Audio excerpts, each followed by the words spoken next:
Yeah, what's the deal with that? It's like, It's the time hack. Hey, good morning, everyone, and welcome to the new media show. And just before we went live, Rob was like, "Why did you clap?" And it's like, got to get the time hack, like in the movie thing, right? That's my clapper. So, hey, everyone, welcome to the new media show. Kind of a fun start this morning. Of course, my name is Todd Cochran. I'm joined by my co-host, Mr. Rob Greenlee. Rob, good morning. How are you? good morning, Todd. It's great to be back here talking new media. We were off last week, but we're back in the saddle, and then next week we're off, and then we're back in the saddle. So we're doing this off and on thing for a couple weeks, but we're charging through it though. Yeah, I'm heading to Bloomington, Indiana, the garden spot of the. Actually, Bloomington's a nice town. I've been there once before, in the last couple of years. But I'm going to be doing my boot camp for some folks at the Bloomington University next week. So, I guess it's not Bloomington University; it's Ohio University. So. On an airplane for you. Yeah, on an airplane for me Yeah. and heading to where the weather is a little bit colder, but, drag my jacket out of the closet that I do once a year, twice a year. But anyway, good morning. So why don't you go ahead and introduce our guest this morning? Well, we're really lucky to have a podcasting kind of new media kind of icon in the space that goes way back to the early days. I don't think he's been on the show before, so we're really lucky to have Mr. Kent Nichols on, who many of you, I'm sure, will remember as the creator of the Ask a Ninja series that really, I think, was one of the key tent poles to the early days of kind of video podcasting and YouTube and things like that, and built a huge kind of fan base very, very quickly with that creative program that I'm sure is still available. And Kent has spent a couple of years working for Maker Studio as their director of content and talent, and I'm sure he'll tell us all about that. But Kent, welcome to the show. Thanks, Rob. It's great to be here. Yeah. So why don't you go back and kind of give a rundown on kind of your path here over the last few years in the podcasting space and how it kind of evolved into working with online video and YouTube and kind of your experience kind of with I know it's a big question, but your experience through Maker Studio and how you were really focused on trying to build a successful kind of web video series. But go ahead and take over. Yeah, absolutely. I think our core foundation for Ask a Ninja was always the podcasting audience, but I think, unfortunately for us, the advertising and ad insertion and all that sort of stuff at the time was not really catching up to where we were. And when the economy crashed in the late 2000s, we sort of crashed with that. We were very burnt out from producing a weekly show with just a couple folks and whatnot. So our book came out the day that Lehman Brothers exploded, and we were just sort of a little bit adrift about where do we go from here. And so we kind of put Ask a Ninja in deep freeze a little bit, and we've relaunched a couple times, or currently we're remastering old episodes, but that's mostly for us and not for sort of financial reasons. It's more about just sort of getting the band back together and jamming and having a good time. Since the heyday, Doug Sarine, my partner, he's done a lot of independent producing in the new media space and writing, what's trending, the big YouTube show run by Steve Wolf and Zadi Diaz, and a lot of other projects. And then I've sort of moved on to the exec side, where I started working at Blip and working with creators and shows and talking through, how to monetize and create community. And then when the Blip was acquired by Maker, I moved over and started working with YouTubers in a bigger way. And it was really interesting. I never envisioned working for an MCN. It was sort of, I was there.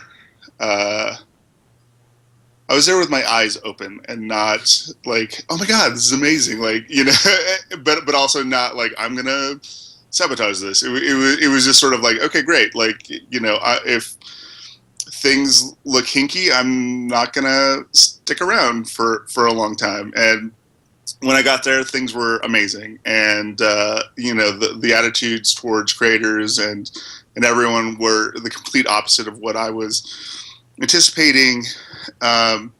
You know, the Disney acquisition happened. I think there was a necessary sort of growing up of the culture around, and you know, I've sort of started looking to see what was next for me. You know, like I was kind of landing solidly in middle management, and which was fine and whatnot, but like not some place that I was particularly comfortable with. And so we had become hip to Oregon. My wife was fortunate enough to find a job up here, and you know, with the intent of that I'm going to start something new. And so I'm kind of in the middle of that, which I can't really talk about right now, but should be able to in the next few months. And but yeah. So now I'm sort of looking at a bigger new play in the content startup world. So as you think about your experience at Maker Studio coming into Blimp, I know we've talked a lot about Blip and what they were doing in the space, and how Maker maybe acquired Blip for the purpose of maybe expanding their talent and distribution off of a YouTube as an alternative strategy, so they weren't solely dependent on YouTube. What's your comment on all that? Is that accurate, or do you think that that now YouTube is just so powerful that there's just no place else to go other than YouTube these days? Well, I think YouTube is certainly powerful, but you know, I do, you know, after they acquired Blip, they launched Maker TV, which was powered by Blip and is still currently going. And, you know, that was their sort of way to start getting off of YouTube. But I think, you know, as things are shaping up, the real YouTube competitors always have to have a UGC component. And I think the ones that try to go top down and compete with YouTube, like, you know, with what Yahoo was originally thinking about their original theory, or it feels like what Vessel is doing right now, is all very sort of, let's skim the top people, let's create better monetization for them, and then we'll have the world. But I think that strategy was kind of played out at Blip, you know, in a much smaller fashion. Obviously, you know, Blip was a tiny company, but when you just present it as a strict CPM play, like creators don't respond to that. Like, creators love YouTube because there's community there, and so I think there's a better shot of competing with YouTube from Facebook, where there's community. And then I just read an interesting article about Tumblr is going to be very competitive against YouTube, and certainly Vine and Instagram, where there are these other communities just growing up around it. But, you know, like, a lot of those places don't have monetization as well, and so those also have problems for creators and whatnot. So does that mean that we're probably going to see better monetization strategies around video coming out of Facebook? Do you think? I think, yeah, absolutely. Like, they're already experimenting with pre-rolls and whatnot. You know, YouTube's trying to shore up its community by, you know, there was an article this week by one of the Green Bros about, you know, how monetization is like quintupled or something in CPMs, and so they're really trying to shore up that stuff. But YouTube's revenue is only $1.3 billion, which is a lot of money, but it's not like Google's overall revenue is 80 billion or something. Like it's still a drop in the bucket compared to a lot of these things, and also in the entire video landscape, it's still quite small. You know what? Well, go ahead, Rob. Yeah, go ahead, Todd. You know what? Have you heard what the CPMs that YouTube is paying these days? It used to be like 6. You know, as I was hearing, it's kind of top end. Have you heard anything on what they're actually paying? I mean, my gross CPM is like even right now, and we're not. I've been lagging on editing, but we're getting a $15 CPM ish, gross, and to us it's probably 10 or 12. Right. Well, that ain't bad. If you're getting 15 on YouTube, that you can do that all day long. Because I know some of the podcast advertisers are coming in with some ridiculous offers. Matter of fact, I turned down a campaign this week. I mean, it was just insane. It was like $6 or something like that. I'm like, what? No, that doesn't work. And I don't know if they were bottom feeding or what, but it was horrible. Yeah, no, like I think there's those insulting offers are everywhere, and like there are certainly always lower CPMs around, and everything's relying on one specific unit is always a challenge. Like trying to have a blended RPM is always kind of a better situation if you can get it. Yeah. And I there's some other stuff that I think there may be driving the price down too, but that's a discussion maybe for a little later in the show. So you're remastering Ask a Ninja, and I think this is cool. I loaded the website up, and and it's I remember, but those days were just the early days were fun, and you guys were rocking it. So the question then is, with the remastering, and you're going to be reintroducing the content to probably a new generation of viewers. Are you guys going to start putting out some new stuff, or what's the thoughts? We are like this was sort of just an excuse to get us back into the studio together, because I think so. It's really hard when you have something that you feel is so high stakes to you personally, to be like, okay, well, what are we going to do next? Like we did we tried to launch like a slate of 5 or 6 new shows with the Ninja back in 2011, 2010. And the fans just hated all of that. Like they just hated going too far off of the formula, but for us, that was the thing that creatively reinvigorated us. And so it was a conundrum. And so we, for this remastering, it was like, well, let's just get back in the studio. We know the first 20 or so look like hell, because like they're on YouTube at like 240p, and the editing is not as tight as it evolved into. And so it's like, okay, why don't we go back over that material? Like that will free us from the decision of what to do, and we'll just start doing it. And in the course of doing it, we will then find other things to do. And one of those other things to do, not only are we doing some new Ninja stuff that is yet to be released, but we have a new show called Poorly Explained, where we knew that one of the things that we most enjoy is explaining things with bad metaphors and analogies. And so, but we wanted to kind of free that from the Ninja. And so we just created a new character called the Professor, and he just sort of explains things, and they're adequately explained. People, the biggest criticism we have is Poorly explains things too thoroughly.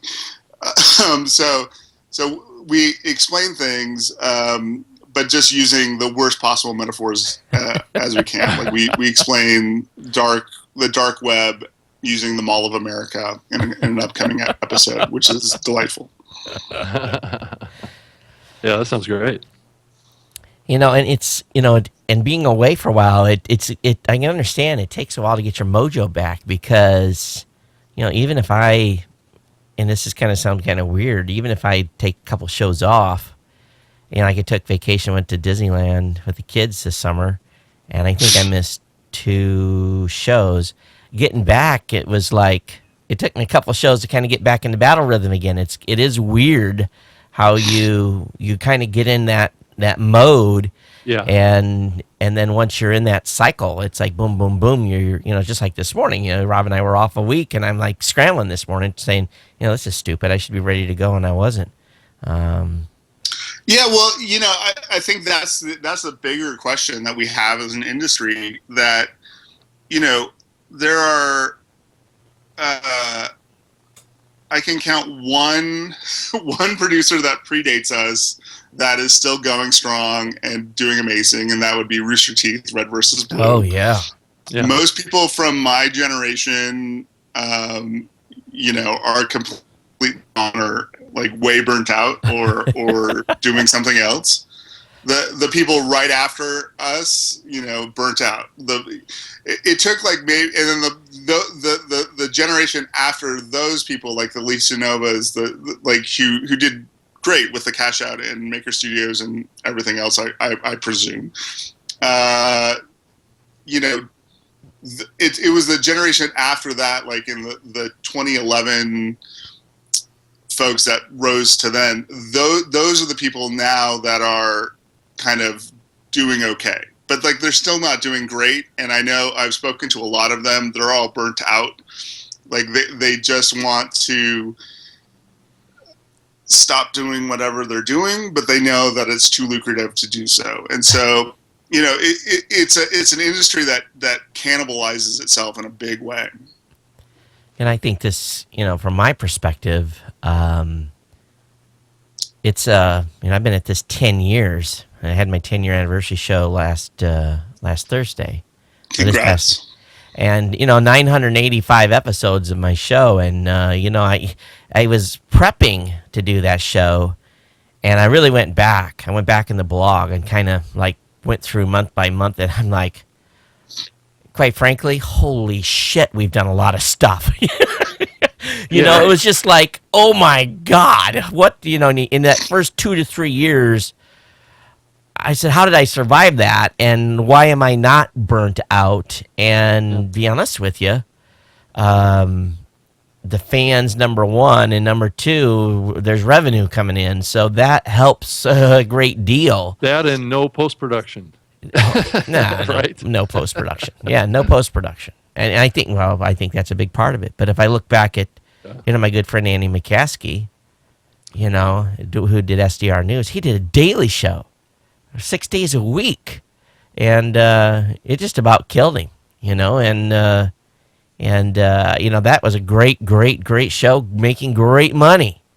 If people only knew, it just makes me laugh. Really, it does, on some of the stuff people say today, and I know they're just lying out their ass, but it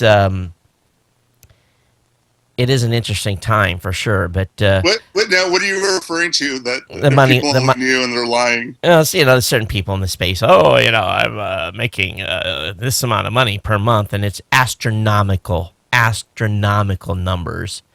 You're talking about the entrepreneur on Fire Guy? What do you think? What do you think about that? I'm not as familiar with it. But I just have seen his numbers, and you're like, all right, that's cool. That's the biggest non-answer I think I've heard yet. I don't know anything about him personally. I don't really know anything about his content. I've heard a couple bites where he goes, no, I do it daily because then I get more promotion from other people, from the guests that are coming on to it, so that like compounds it. And like, sure, and if you have a dynamic ad serving solution, like Castfire or whatever, you can definitely start sort of building up critical mass on they don't do that. And then selling his other stuff is like, maybe. But, I think the one number in my space, in the video space, you see PewDiePie's numbers, the Wall Street Journal published, were 4.6 million annually. But that's still, a second tier cast member on the Big Bang Theory is probably making that in 6 weeks, and PewDiePie, the world's biggest star, arguably, is making $4.6 million in a year. And so there is still like an exponential differential between mature show business revenue and income versus what new media is doing right now. Yeah, I mean, Kent, we were talking about that before you came on the show. Is that the online new media revenue is like just a pimple on the ass of the bigger video space kind of revenue flow, and it's still really small. But we also talked about that it's probably a generational thing. Or do you think it will ever reverse, where the traditional media kind of is in the second position and new media is in the first position? Is it going to take another 10 years? Oh, yeah, no. Well, no, yeah, like the research for my current company, like Google, Yahoo is $1.3-ish billion. Netflix, Hulu is $4 billion combined. So, $2 billion-ish a piece or so, or I don't know how that's split.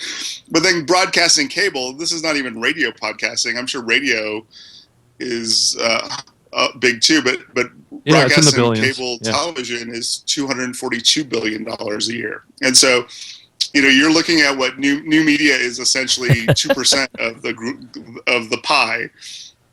And like we're all very proud of how far it's come, and it's doing great. But even if it doubles, like that's 4% of the pie. Yeah. It's like, oh my God, we're up to it's crazy. That's great growth rate, right? Yeah, and and it is, and there will be things that accelerate that. Like. Still, cable. Most of cable's revenue is from the carriage fees, and so if the bundling goes away, that's going to change things in a massive way. And they're not making a lot of money on those crappy ads during daytime cable. Like they're all just there to keep us trained. Yeah. Kind of like podcast advertising, right? Yes. I did an interview yesterday. It was a long one. It was probably, I spent maybe an hour and a half on the phone with this guy from Ad Age, and the question that kept coming back was how much of a percentage is companies spending in the space, and I am I'm kind of semi-laughing under my breath at the same time saying, how do I explain almost nothing, but yet something? And I tried to give an analogy and basically said that I don't know how much Ford spends a year on advertising, but if they spent 1% of their entire budget on the new media podcasting space, they could probably own it, top to bottom, every show in the space. Now that might be wrong, but that was the kind of delta that we're looking I get at. You, yeah. It gets you real close. And you start thinking about the budgets of like P&G and PepsiCo and all these companies, and you're talking hundreds and hundreds of millions of dollars that are spent in media. Yeah. Yeah. So was he talking about the Omnicom comments about like people should spend 10 to 25% of their budget online? Well, he was really looking at the at the space as a whole, doing a new, basically trying to get dialed down on some of these audience numbers and so forth. And, and he, we talked about at length the, this delta, there's these, in the YouTube space, you have the same thing. You got 1% maybe of the shows that are making great money, maybe 0.5%. And in the podcasting space, you got 2 or 3% of the top shows making really great money, where the rest of the shows are, relatively smaller. And we talked about the media buyers always wanting to migrate to the big name shows, whereas if they really open their eyes a little bit more, that the base is so much wider across many shows. And talked about, I talked about how we work our angle in the space, and so he kind of got it. But I think once the once the advertisers start coming in, and time is how long is that going to take yet? I don't know, but I'm not doing $6 for this. It's not worth $6 to do ads. It's almost, it's just crazy to go that low, and so they're going to have some of those folks that are going to be bottom feeding like that. But what can you do?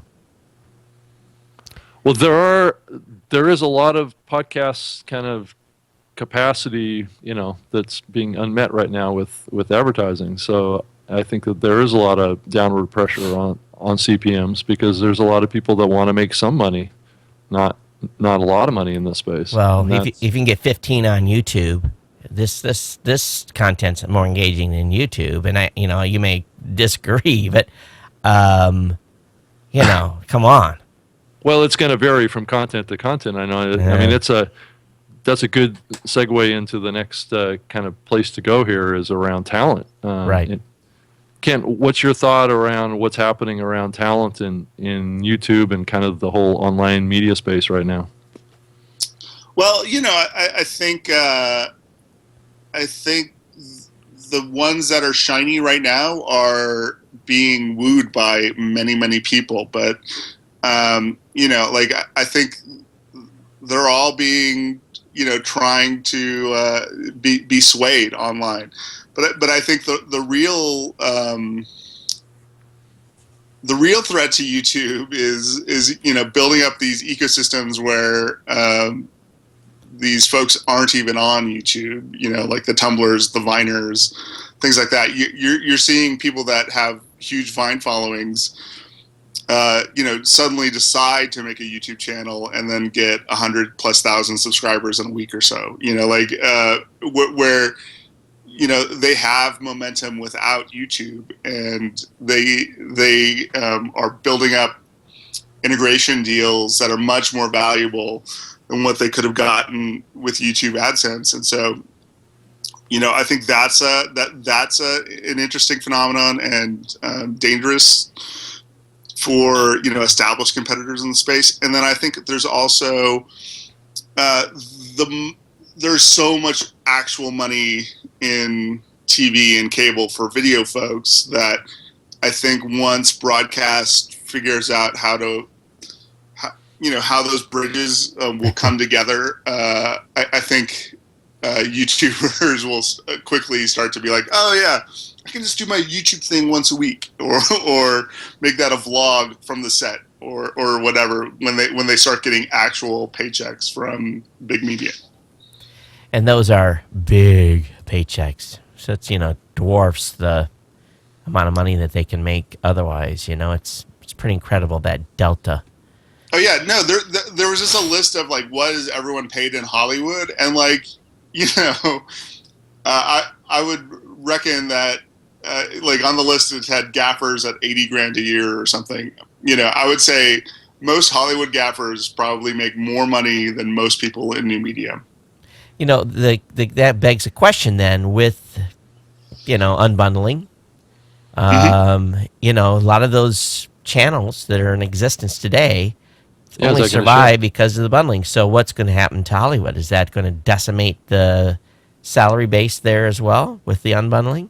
I don't know. I don't know if unbundling will even allowed to be to happen. I think it is probably inevitable within the next 10 years that the unbundling will come.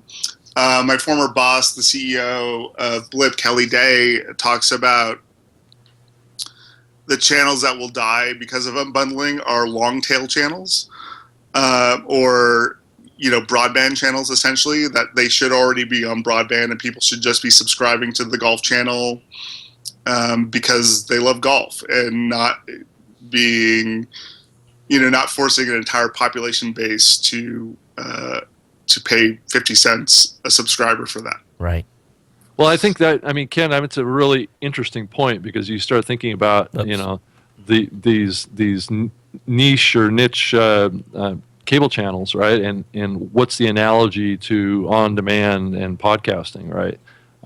Those two things are very similar to each other. They're the niche programming, very, very focused on an affinity group that has an interest in that. And having that be all online makes a lot of sense. It's expensive to have a cable channel. So I can see that shifting over. I mean, I think it's going to happen probably sooner than we all think. I mean, this unbundling, I think that there's just so much pressure, but I think it is a generational thing too. I think there was, I was reading an article online about the cable industry is really concerned right now about what's called cable shaving, not cable cutting, and that could be a trend that's really kind of shaping this whole development, because what cable shaving is people are downgrading their packages and trying to pay less a month because the cable rates for full cable TV access have been going up and up and up, and people are just getting fed up with it, and they're cutting back, and they're unsubscribing from a lot of these premium channels, and I think that I think there's a natural movement towards that, and it makes a lot of sense. And that's going to drive people to look to online to get more niche content, because people are unsubscribing from that niche content on cable. I think if I look at my cable viewing habits, I watch HBO and like a handful of channels, and I don't need all that other stuff. Yeah. I skip it. I just flash through it. Yeah, no, we've cut the cord, and you hardly miss it. And there's a couple shows that my wife wants, and I bought the MLB streaming package, and so I get most of my games, and that's it. I think some other folks that really are addicted to football are in a different situation, but I think live sports is still a big sticking point with many people. Yep. So I was going to ask you a little bit about going back to the beginning when you guys were doing your show. Fresh when it was brand new. So how was your, the monetization strategy on YouTube is pretty straightforward. You kind of get what they're going to pay you. But how did you guys work the podcasting side in the early days? What were you guys using for measurement, and then what was the battles that you fought, if any, with the advertisers you had then? It's always the same battles. It was exactly the same now as I recall then. Like, they always want more. You always need to educate about how damaging a bad ad would be. And like, no, you don't want me to say all of this text. It's not going to be as good. Back in the day,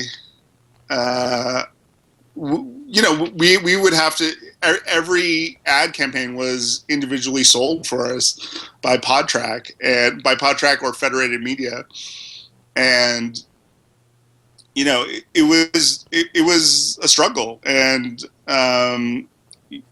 because even though we had quite large numbers, it was still difficult for advertisers to understand what that meant, or how to actually actuate on that. And then when our ad deal collapsed, having people tell us to keep going when we had no ad inventory, it was just like, well, we were getting paid, I think, $40,000 a month at that point, and then down to nothing. It was like, well, why would we keep doing our show that we were being paid really well for, and now we're doing it for nothing? Like, and that was when we were like really, really burnt out. It was just a very depressing specter. But like, the things that I learned were, marketing people were not allowed to brainstorm jokes. We could only, they could veto things. We could cut things out, but we would not add things that they suggested. That they would have to sign off on the script. But then whatnot. We had one time with Frito-Lay that we wrote a ditty saying like Han Solo shot Greedo, and it didn't pass their legal muster because we couldn't use the names of real people, and we thought that was funny because it was all fictional people. But yeah, that's true. Instead of so my note back to Doug was, I was like, okay, the only we have to get this ad out, and the only word that I know will clear is Doritos, because it was for Doritos. So that was the only word in the entire ad, and it cleared, and it was like, great, whatever, it's fine. Wow. So, but yeah, like, and then like I would sit in and listen to long repeated conversations with advertisers at Maker, with, explaining the process, and no, you don't want us to do that. Like you think you do, but you don't. And, right. Yeah. It's funny because it's the same. I hear the same story again and again and again and again, and you have, and then 6 months later you got a new buyer at the same company, and you have to go through that process all over again. Yeah. And right. It's like I was telling this gal the other day on the phone. I'm like, no, I'm not doing a 3-day campaign. What do you mean 3 days? Right. It's this is going to fail if we do a 3-day campaign. I said this doesn't. I said you can put 3 ads an hour in radio for that's 72 hours. I said I can get 1 ad in most podcasts if they produce on that day in that 72-hour period. And it's so for them to get their mind wrapped around frequency and all the other things that are a little bit different with this media on demand. And ultimately, space. I think that's the massive challenge for all of these, all of us smaller producers, is that, when you advertise on NBC, generally the formats available to you, right. Like and every show will go for it, and if you want a specific integration in every show, then that's a negotiation. MCNs on YouTube, they're not like NBC. Like, they still have to negotiate with all of the tens of thousands of different channels, and also make sure that each channel implemented it correctly. And it's a much more insidious thing. And like, these ad buyers don't want to sit there and babysit and have to personally negotiate. It's like, no, I have a 3-day campaign. Right. Like, do you want to be a part of this or not? And like, so from their perspective, they're just sitting there going like, I just need to sell inventory for this. I just need to get inventory for this 3-day campaign. Why aren't you helping me? Like, right. Yeah. And so it's still so labor intensive, and I think it always will be to some degree, especially with integrations, because I know you work at Podcast One, Rob, and I listen to some podcasts there. There's ad slots that are fine, but you guys, there's also integrated things that Dan Patrick reads that are not part of your deal, that are different, and those are probably a lot harder to sell and are a lot bigger dollar than just the simple insertions. Yeah, I mean, we do all the ad sales for the Dan Patrick Show, so it's those kinds of things. But I wanted to also ask you about to change the subject a little bit, is around video podcasting. And I know early on, I mean, you guys built your success on putting your show out as a video podcast, and then you kind of evolved it into being more of a YouTube thing and a streaming thing. Do you see a place for video podcasting in the future? I mean, it seems to me that it's been kind of stilted by YouTube, and it hasn't really become a medium that really has a lot of legs. There's still probably like 15% of the podcasting space is video. But what's your thought on that? I know you kind of went through that cycle and early and got out of it a little bit. I think that YouTube kind of cut it off with the partner program. Like, it used to be, when we launched, YouTube and iTunes both were, hey, good luck, guys. Hope you guys can stick around and make some money. But there was no avenue from either company to help you survive. Yeah. Other than sort of promotion. And then once the partner program came, people, and I saw this at Blip before I got there, they were just like, look, we can't sell video inventory in podcasting because it's so much less trackable than streaming. And, you can't tell when people, when or if people are watching the ads. And so, I think that's a surmountable problem, but it's surmountable with labor, and like you see, I know from my own personal experience, people, creators always want brand integrations. And the thing that MCNs do to attract talent is say, we're going to sell so many sponsorships for you, so many integrations. But that never pans out as well as you would hope because of the labor problem, because it is so, you have to go out and sell things specifically. You have to create proper expectations in both the creator and in the brand. You have to successfully negotiate what it means to have a successful campaign, and that's really, really difficult and laborious, and not as just sort of future zeitgeisty as just automatic insertion, but that has its own drawbacks of just not as tailored to the audience and lower CPMs. And especially, I think from the video standpoint, you guys are doing a specific format. So, getting that ad into that format is, I can understand where that can be a challenge. I think it's not as big of a challenge for a show like mine or a normal podcast because it's not necessarily a stick. It's not necessarily, it's maybe a little longer format. You guys are coming in and hitting them hard, and you're trying to fit that right ad in there in a certain spot. So from that execution standpoint, like a pretty big podcasting advertiser, was asking video people that are producing 3 or 4 minute things for a 1 minute ad. And right. It's like that works in a hour-long podcast, but it doesn't work when it's that you can't have 20% of your content be an ad. That's going to be rebuked soundly. Right. Yeah. And that they're gonna. And I think audio podcasting too is similar enough to actual terrestrial radio in many regards that the local advertising model, the DJ Reed model, all of that sort of stuff, like that ad community understands that, and bringing that up into the video world, they haven't done that since like the Flintstones did cigarette commercials in the 60s. Yeah.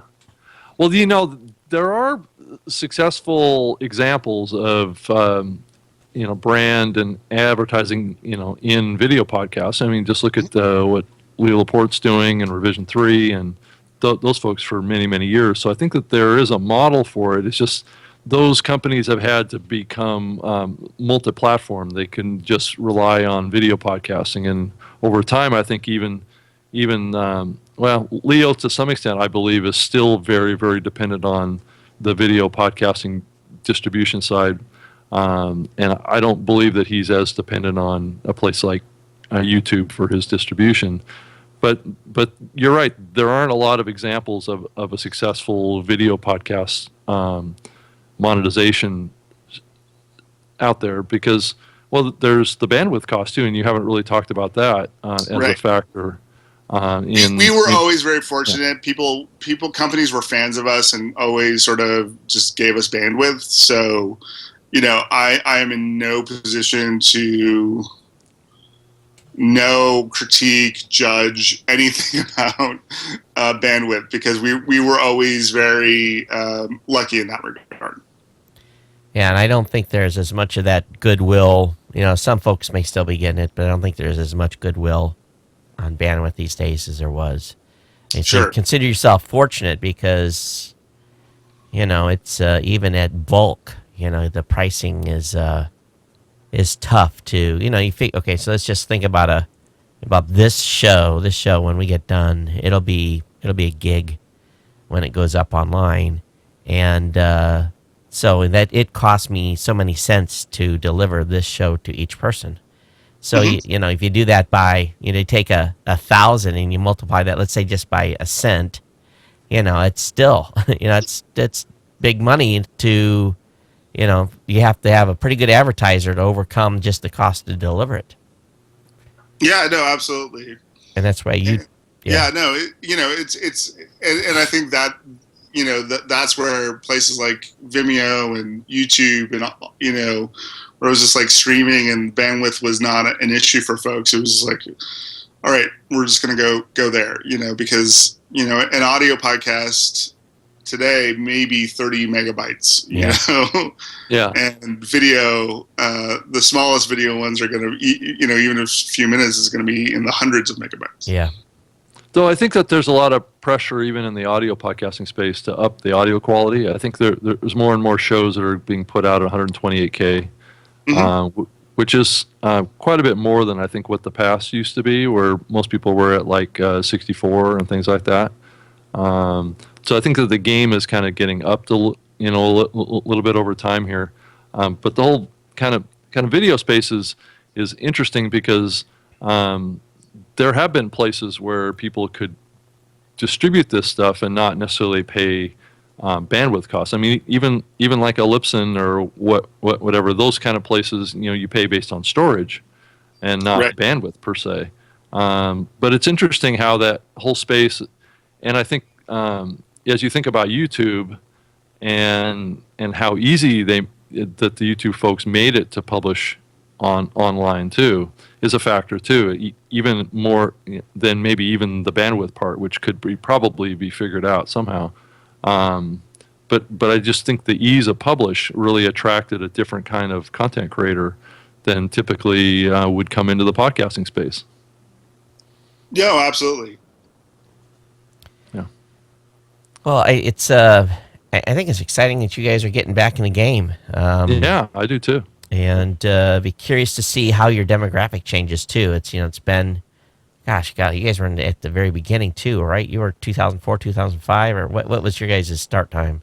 The first episode went up end of 2005, and then we hit the iTunes store in January of 2006. So we basically, you know, that crest of 2006 was when everything was sort of really taking off, was when, you know, our big heyday, 2006, 2007 through 2008. So what do you think then in your audience, from what you've seen so far? Are you going to maintain the same audience, or are you guys going to track that? Have they shifted? That demo, has it shifted? No, you know, like it's definitely shifted. Like it's old school folks. Like, you know, we never got huge numbers on YouTube, and, you know, we did over time on some early episodes as they were featured like constantly on the sidebars. Our biggest audiences were always sort of in the podcast world. So, like, you know, I would imagine we're getting, you know, we get about 15 to 20,000 per episode, but the demographics are still really young and male, and like, you know, nothing's really changed on that front. You know, I find it curious, Rob. Here you've got these guys that it's the same situation has happened over and over again. You've got this highly hyper successful podcast, and then, you know, I'm looking at your YouTube page, and you wouldn't have made that kind of money that you're making before with those types of YouTube views. So the bulk, you know, I would guess 97, 98% of your audience is still coming to AskANinja.com, right? You know, like we've shifted it from Blip and everything else, but no, like it's mostly endemic search on YouTube and Google and everything else. Yeah, interesting. But in the early days, it was driven by what was being downloaded, right? Yeah, but like, you know, that was through promotion and being on the lists on iTunes and things. Right. Yeah, because Kent got involved in doing a lot of promotional deals too. With I mean, I remember where I really kind of talked a lot with Kent was working with Xbox and working with kind of the Microsoft platform, and I know you were able to do some integration with with those folks to do, to get your content up on the Xbox and on that platform and do some tie-in promotions like that. I mean, I think you were very aggressive in the early days. We really wanted to just be in business, and do deals with as many people as possible. And I think that sort of helped us stand out as well, because there were people that didn't want to do advertising and people that didn't want to do merch, and then people that didn't want to do this and that. It was like, well, we'll try everything, we want to build this into as big of a business as possible. The book deal did great for us. We had a couple great licensing deals with Microsoft. We had, a couple big ad campaigns through PodTrack, through Federated Media. So we did it all, but I think that combined, extending ourselves that much, but also not growing our team out as much as we probably should have, really combined to the factor of that burnout stuff. So what was the fun, just going back and looking at what you're doing now and everything else, what was the funnest things you guys were doing? What did you guys just have a blast doing the most? We like the collab that we did with the Mythbusters was really awesome. They flew us up for the day, and we, at that point, the video we did for them, the biggest video on the Discovery YouTube channel was sand blowing up. And so we came in and we did a video with them. We got a video out of it, and they got a video, and that became their biggest YouTube success. It's still pretty highly viewed for them.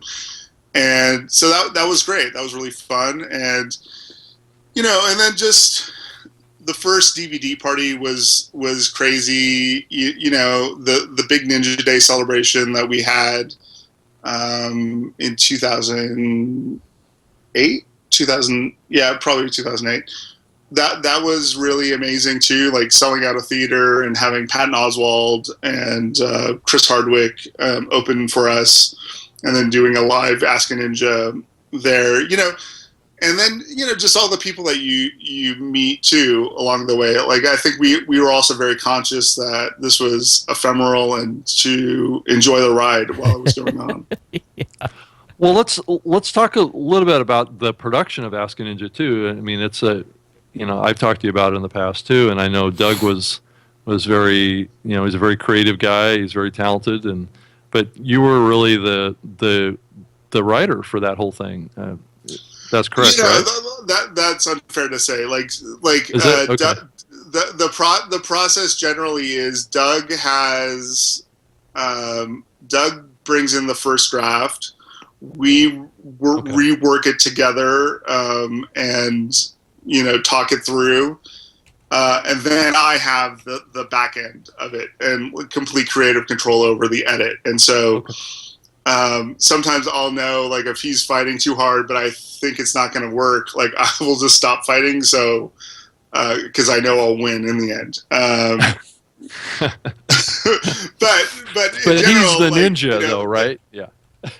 Yeah, exactly. So in general, it's just it's a good creative process, and where we both have a level of control, and I want to have a little distance when I'm editing, because I want to be able to kill darlings and make it as fast and as funny as possible. But yeah, it definitely has evolved and was always sort of, at its best when it was just the two of us in a room. So were you guys really the first ones to do that kind of quick cut content, right? Where you just have these quick comments and it would be all cut together really fast? I mean, was that? Yeah. So was that done before? Yes. Yeah. You definitely can see the where my editing has taken off. I was certainly inspired by, there was that show Best Week Ever on VH1, and you could tell it was shot with one camera angle, and occasionally for a joke that they would push in or flip it or flop it a little bit. Yeah. And they would do that once or twice a show because it would degrade the quality a little bit. But I just kind of appropriated that in a big way, and then you could definitely see that sort of influenced a lot of editing style on YouTube and whatnot. Yeah, definitely. I saw it. Once your series came out and it got really big and popular, I saw a lot of other people duplicating that, and I still think it's being done today, right? Oh yeah, absolutely. Yeah. I tell you, it's an interesting time we have been and where we're headed. So what do you think's going to happen with, and I was trying to contemplate this the other night, where do you think the space is going to go from here on moving forward? Well, I've been thinking about this since Rob and I sort of reconnected, and for my new thing, like, I think so the beginning phases, over the last decade were us all discovering that we're on a small desert island and discovering some of us died, some of us discovered how to flourish and build immense castles and whatnot, but we're still on those little islands. And I think the next phase is sort of gathering forces and attacking the mainland. Like, I'm sure that's an analogy that you can, living in Hawaii, can appreciate. Yeah. But like, sometimes we're being attacked from within, though. What's that? Sometimes we're being attacked from within the island itself too. Oh yeah. No, absolutely. They're people are people. So I think it's going in. It's using the skills and talents that we have, and then attacking where the culture is, as opposed to just waiting passively for, oh gosh, I hope more advertisers come over here. And it's like, yeah, I do too. And it's like, and then it's always next year. It's like, next year is the year that all of this stuff is coming. Don't you see? Can't you read the tea leaves? Yeah. That's happening right now. It's next year, man. And I have a running bit with Rob Barnett of My Damn Channel, and he just posted that Omnicom article this week. And a couple years ago, he asked me, what inning of baseball are we in? And I said, second inning in spring training. Right. He's like, man, that was 2 years ago you said that. And I was like, all right, well, if we're 2% of the revenue of broadcast and television, right, then 2% of all innings of baseball for one team is we're in the third inning in the bottom of it, like of game 3 or something. It was just like, yeah, it's still really, really early until what's going on. So there's still a lot to be played out. We don't know what's going on. The thing to do to move it forward is to keep boldly moving forward. And, the thing that I want to do is like empower people to help them through in ways that, we haven't quite seen before. And I think we've seen this happen many times before, and I think you raise a good kind of thread of conversation here is this up and down of perception in the new media space of its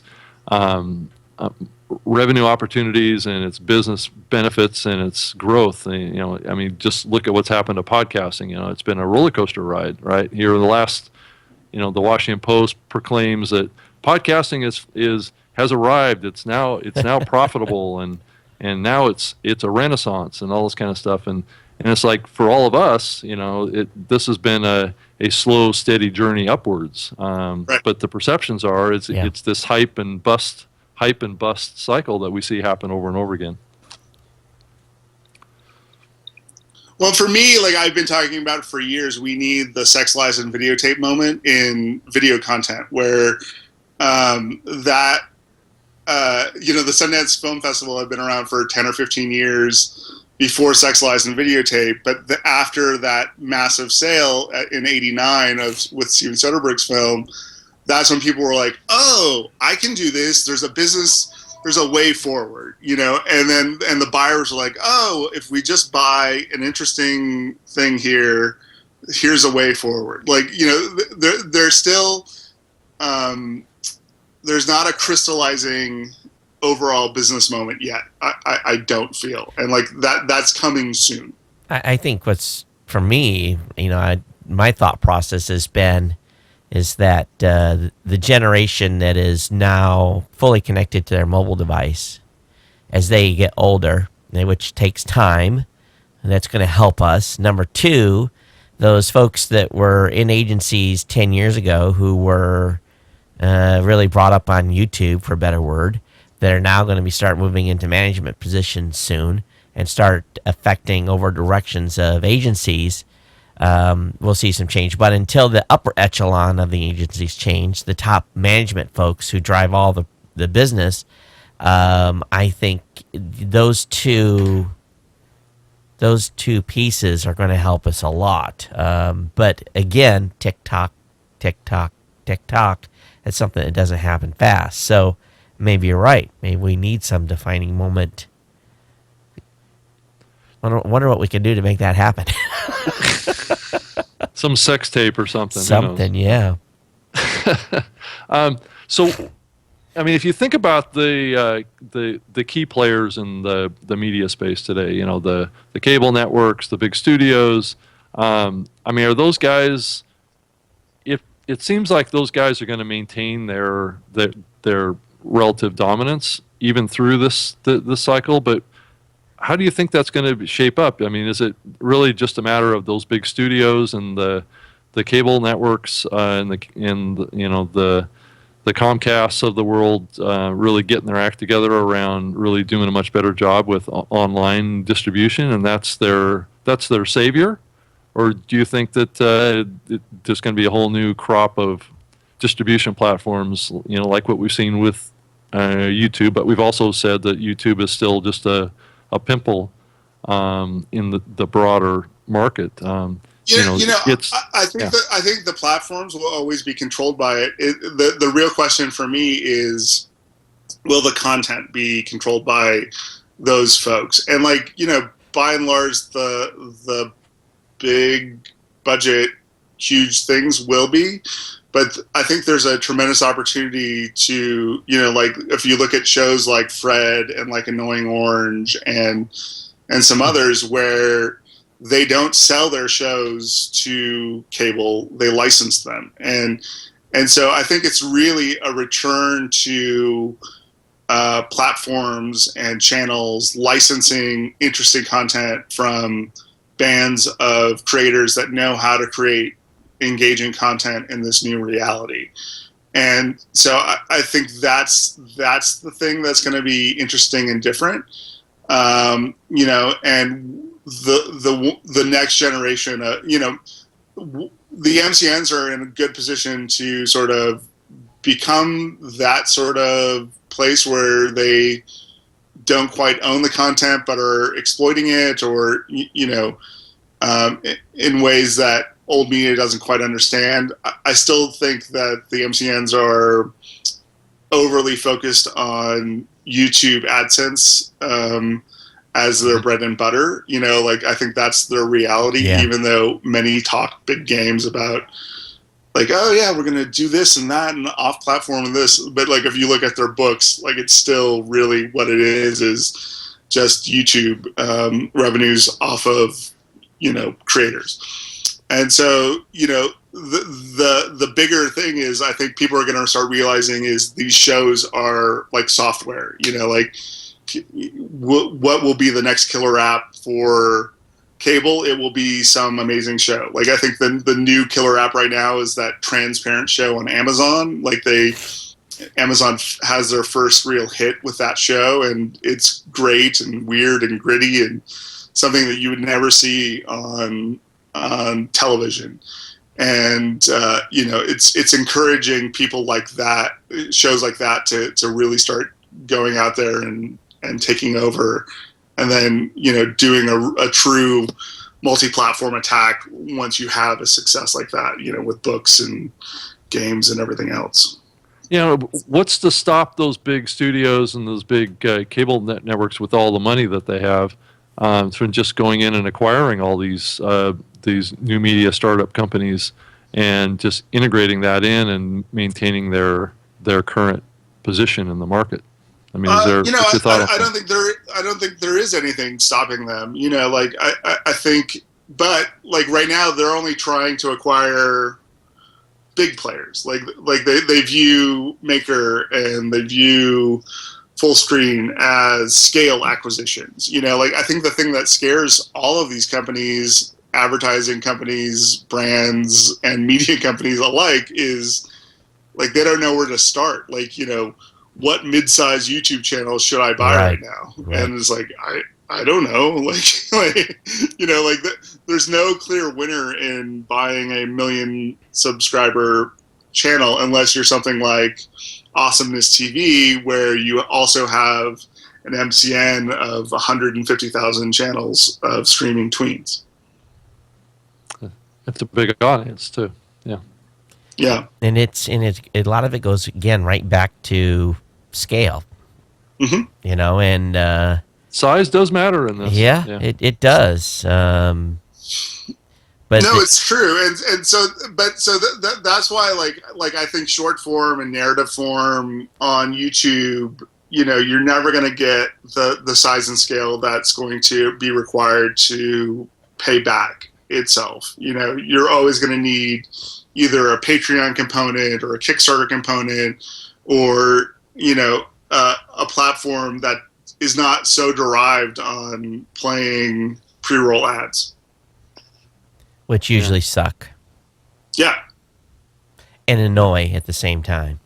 It's difficult. Yeah. It's difficult to do that, but they manage it. Well, and and I think part of it too, I just got a cup of coffee. Thank God, I'm dying here. I think too, what we're going to see. I lost my train of thought with the coffee here. I know what I was going to say. I think, too, what we'll see with the media buyers is that they are going to have to adapt. And if they don't, there's only so much inventory that's going to be available for them if they want to get into this space. They're going to have to, adapt a little bit in their buying habits. How long is that going to take? I don't know. But typically, what I've seen with the media buyers is that, once they write an insertion order, you're like golden, because it's a lot easier for them to just redate it as long as the campaign has worked and reissue deliverables than it is to set up a brand new account. So the biggest battle is, number one, just getting that first signed contract. Once you do, then it's just a repeat business. They don't like to have to do all that legwork. So the easier we make it for them, the better. But for short content like your guys' stuff, I can see where it's even a much larger challenge. Well, I think isn't duration kind of an age-related issue? I mean, I've been thinking a lot about this too. Is that for years and years now, people are saying people only watch 2 minutes of content on YouTube, or people and I hear this all the time in the podcasting space too, that shorter is better than longer, and I tend to think that it's a demographic question more than it is a what's the right thing to do. I think that the perception is on YouTube that that the teens have very short attention spans, and 5 minutes or less of content is the maximum you can do. But you look in the podcasting space, and long form content rules. And it's just the way it is. But the demographics it's are older. Context and platform versus demographics. It's like I'll put on a podcast and mow the lawn, right? Or I'll listen to NPR, or I'm driving to Portland and I need 3 hours to fill, and I'll listen to 120 minutes of Dan Patrick and some satellite radio and some this and some that. That is different. Like if you're going to be doing video content, you either need to be prepared for it to be second screen experience, or it needs to be short enough and engaging enough that people will just fully engage with it during that time period. Mm-hmm. We had thought when Roku and Samsung and Google TV, and which is now going to be Chrome, it's now going to be Android TV. When that stuff came out, I had big hope. We built channels on those platforms, and they do okay, but they don't drive anywhere near the numbers I thought they were going to. But I don't know if we need our own box or what we need. I've been thinking about that a lot lately too, because everyone's building a box now. So does the podcasting space need a dedicated overtop box? I don't know, but I'd like to see a way to build those additional second screens, especially on the television sets. Yeah, that's an interesting idea, Todd, to build your own set-top box for podcasting, or Roku type of device. Well, and a lot of people are making them. They're making these one-off boxes now. Companies are putting one channel of content on them. Well, particularly it's the adult industry that's doing it the most. They're selling a box that has nothing but all adult channels. So can is that an option? I don't know. But again, I think in the long term, the competition ends up being for HDMI 1. What's plugged into the first channel on your television? And I had high hopes for Apple to actually come out with a actual Apple TV. I thought that would be a game changer, but obviously they're not doing that. So, well, Todd, I think that the big reason that they're not doing that is that they can't get the content deals done. Right. I know that the Xbox guys tried to do the same kind of thing. They want to have live television over the Xbox, but you just can't get those deals done. Do you have any thoughts on all that?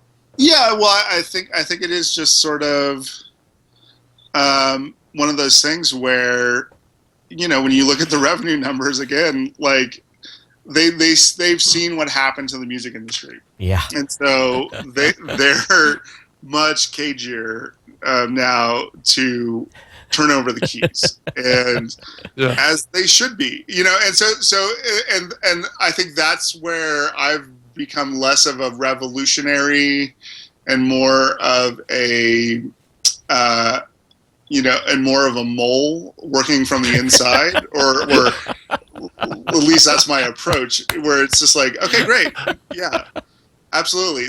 Like, why should we overturn a system that's completely that's making a crazy amount of money? Yeah. Like, is there a way to make that system that is making a crazy amount of money more creator friendly, more open to content that would not have ever been able to get on there before, because of all of these other reasons? And is there a way to infuse fresh audience and life into the system using new media while maintaining it? And those are open questions too. I don't know, but up until this point, like, it's always just been completely, well, that whole system is going to go away. Yeah. And it's like, I've been on board with that, but I've been on board with that since 2003, and we're 11 years in, and it feels like we've made incremental progress. And so, what is the bigger turn that we can make? I look at, and regardless of your politics, there's a individual out there in the space right now who is doing some stuff, and it's the guy I'm talking about is Glenn Beck. And again, politics aside, what fence you're sitting on, I've been watching what he's doing and watching the content that he's been creating specifically to see, because he's been desperately trying to get into, he's trying to get a channel on cable, and his own channel, his own network channel, CNN, Fox News, and it would be Glenn Beck, whatever. And he is, from a entertainment standpoint, he's got a huge, huge, huge following. And if he can't get into a channel, if he can't get picked up, get carried, force his way in, buy something, if he can't do it, it shows the road that has to be hoed, for better words, to try to get our media into that space. I'm not saying that's where I want to be. But what he's trying to do is get carriage fees. Right. So that's, I think that's becoming increasingly not likely. Like that was the pitch back with current TV before YouTube, which was, hey, the biggest thing that we have is we're on cable channels, and it's like, oh, okay, that sounds great, and like, that is really important. Like, that is a guaranteed income stream. But like, Glenn Beck's not going to do that. Glenn Beck today could probably sell a show or three to a channel that has carriage fees. Right. So what Glenn Beck is trying to do is really become a titan of media with his own carriage feed channel, and that is a Herculean undertaking. Yeah. But like he could add onto what he's doing right now and sell a show to somewhere, and get a nice paycheck on top of what else he's doing. For that, and he could probably even just do repackaged stuff that from that day to, one of my favorite podcasts is a TV show, which is the Dan Patrick Show, which I keep mentioning just because I'm a fanboy. But that's on the Audience Network on DirecTV. Right. Like that's a daily 3-hour show. Yeah. Yeah. Well, and there's one other example here besides Mr. Beck, and that's Oprah. Oprah tried to do this too, and with the OWN network, and it's still operating, but that's been a really minimal success for her. She was much more successful just with a show on the major networks. So it's very expensive, as Todd has said many times. Very expensive to have a cable network. There's revenue there, but as you think about the Uber trend from the 30,000-foot view that people are doing cable shaving, I think there's less of an opportunity for that going forward in the future. I don't know what you guys think. I'm just glad my kids are fully digital, because that's the hope I have. As people transition, they're going to be. I think over time we're going to win the battle through attrition and death of people that are connected to their televisions completely. I hate to say it that way, but it's gonna we're all gonna get old at the same time. Still, also people are watching television 27 hours a week or something. Yeah. YouTube is inching up, and online video is inching up, but it's still like hours and hours and hours is exponentially more. Like, I am not the target. Like, I never think about turning on my television ever, except for when I'm going to stream something. Yeah. And then, another example is the Al Jazeera network when they acquired current TV. That was a horrible deal that they did, I think. I mean, I saw them pull down all their video podcasts that were doing very well here in the U.S. and talked to the folks back in, their headquarters in the Middle East, and that staff back there was really disappointed that they weren't able to distribute their video podcasts in the U.S. after they launched that channel. And it was like, they basically shot their audience in the head here in the U.S. because people aren't going to tune into that Al Jazeera channel. It's an SD. It's horrible video quality, and I stopped watching it. So I mean, it's an interesting example of how things can go horribly wrong to be on cable. Well, I think we're just in for a fun ride. I think we all can do a lot of predictions. I wish it would hurry up. I've said that. I think I say that every year. I wish it'd hurry up. Yeah, exactly. It's taking too long, right? Yeah, and at the same time, we're seeing, I think we're all obviously seeing people have success. I think that's important. At the same time, we have to continue to have these good wins for the space. I did want to mention here, kind of changing the talk completely, and Kent, I don't know if you're going to be coming out, but the New Media Show, or New Media Expo, excuse me, is obviously teamed up with the National Association of Broadcasters. So you're going to basically, NMX is going to be on the same show floor as NAB. So I think they've got a great lineup. We just did want to mention, folks, that this is probably an event you're going to want to go to. But they did announce that Dave Jackson, longtime podcaster, is now their new director of podcasting for their show, and he's going to be handling all the podcasting tracks per se. But Dave's been around a long, long time here, and I'm happy to see Dave being picked for that position. Yeah, I think it's great. I think he's the perfect pick for doing that. It's a big job, and I think he's up for it. The other thing that they announced here this last week is the Podcaster Hall of Fame, too, which I thought was really interesting. And I know that's been talked about. Rick mentioned that to us in the past, but that's official now. So it's interesting how that's going to play out. And it's not a huge thing necessarily, but it's interesting. Well, I think with the combination of them, buying the podcast awards from me and then introducing this podcast Hall of Fame thing, and Rick said, and I was reading their blog post that they had been thinking about this for a while. And I think Rick mentioned 2 or 3 years ago to me something about doing something like that, and Yeah. and I really didn't understand. It's the problem. No one's guaranteed that. I think they're going to induct 3 the first year. So it's going to take them a while to work through the backlog of people that probably should be in the Hall of Fame. I don't know if they're going to, I don't know if 3 off at the very beginning is going to be able to satisfy the community or not. How do you pick 3 from all the, there's a lot of greats there, there's so many, and I can probably list 20 on top of my hand that are well deserving of being an awardee or an inductee, I guess. Well, I can think of 1 or 2 that should be there in that list. I'm not going to say them right now, but I think that they're pretty obvious. Yeah, and how that list grows over the subsequent years, just like what happens with any other Hall of Fame, right? It's people get added over a series of years. So, yeah. And it's kind of funny. Don't even ask who owns podcasthalloffame.com. Really? I didn't even think about that.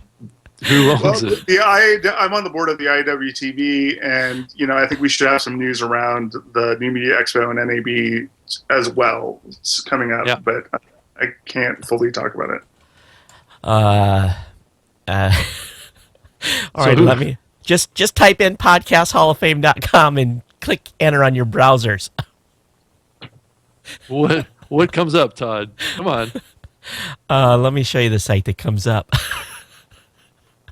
And I bought this let me show you. I bought it like 6 months ago. Oh, you bought it? I don't know. It was one of those things. I was sitting around one day and I'm like, who owns that?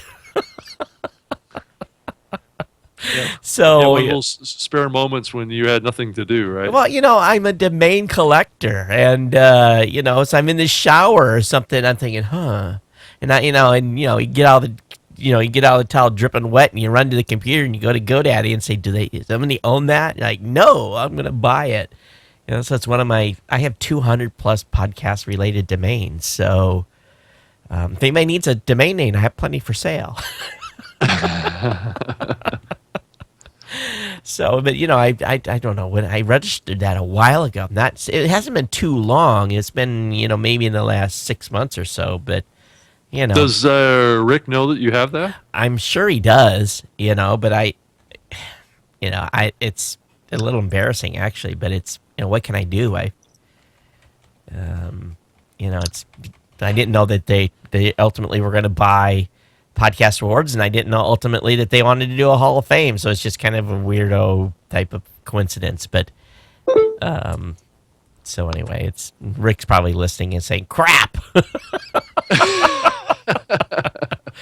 I think what they're going to do is they're going to come up with a process. I'm not at all going to be involved in any of that. I'm just going to continue to help them with the transition of podcast awards and get that moved over there. But I think Dave and I'm sure Dave will probably help out with their progress on that and be involved in that transition. So, or coming up with whatever they're going to do. I think they're asking for input on who should be, right? Have they asked for that, or? Oh, I think they're looking for nominees. I think for it, or they're looking for people to give ideas on who should be that part of that first 3. Right. Well, it'll be exciting. I think the event's going to be good, and I look forward to going out. Kent, have you thought about coming out? And you'll see some faces that you used to know if you come down. Like I said, I'm on the board of the IWTV. Oh, that's right. And the IWTV will probably have some news soon about that. So yeah, let's see. Have you guys? You guys weren't part. Did you guys do with them before? Have you guys done something in conjunction before? Yeah, we last year we signed a deal with New Media Expo to be with them, I gotcha. but they were at CES. Yep. And so this is the first year with NAB, and we should have some more news soon. So I think that's pretty obvious what's happening there without saying anything more. Okay, very cool. I know. Well, Kent didn't say anything. He didn't. He said there could be some news. That's right. So we're not going to get Kent in any trouble the here. inquisitor in me makes him. So yeah, so I think that the event's going to be good. And but anyway, congratulations. Oh, congratulations to Dave, and that's someone right now on text telling you be quiet. Saying that we weren't reading the chat. We live stream chat. Yeah. Rob's actually Rick is there it is. Okay, there's okay, cool. Oh, Bill Streeter. Hi, Bill. So, Rob, any additional questions here? We're already at almost a 90-minute mark. No, I think I mean, it's just great that Kent was able to join us. I think he has a lot of insight and experience in the space that is unusual, and I appreciate you coming on, Kent. Yeah, I like the different perspective, and I think we've been so long trying to figure out this whole YouTube thing, and the crossover, and I understand now more. I guess if that's even the right way to say it, I understand now. The things you guys did. It wasn't necessarily just the YouTube stuff that was, in addition to the podcast, was all the promotional stuff that really helped you guys out a lot. And I think a lot of content creators don't think about that at all. In conjunction with people's campaigns and stuff. So I think that's brilliant. But we look forward to some new stuff. So timeline, any timeline on some new stuff? Brand new? Kent, do you guys have a timeline on some brand new stuff? For the Ask a Ninja series. Did we lose Kent? I don't know. I see him clicking, so maybe we Kent, lost him. Can you hear us? I think we maybe he lost. Oh, he's waving. He's like, I don't know what's happened. He can't hear us. Okay. All right, cool. Well, I've got some folks that are booked to be on the show in the future. We're off next week, October 18th. Todd, you're out of the pocket, so we'll skip next week. And then October 25th, I have Dave Jackson. Fun.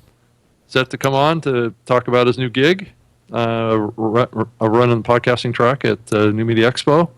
And then on November 1st, I have Rob Walsh that's booked to be on the show from Lipson. And then I'm trying to get Jack Conte on the November 8th show, who's the founder and creator of Patreon. Oh, that's going to be really good. Yeah. Yeah. I think it's interesting what they're, it's one of those, everyone, I don't know about you, Rob, but do you have times you're brain scheming? And I had told, a year ago, I told Angelo, what do you think about a Kickstarter thing for podcasters? And this is and he's like, nah, I don't know if that would even work.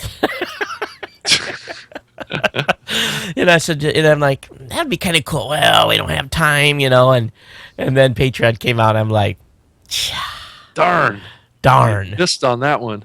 But it happens a lot to all of us. If you could put all those great ideas to action immediately, we'd all be rich. Well, Todd, you are always the fountain of new ideas in this space. I don't know about that. Well, a fountain is a new idea has to come fruition for it to get credit for it.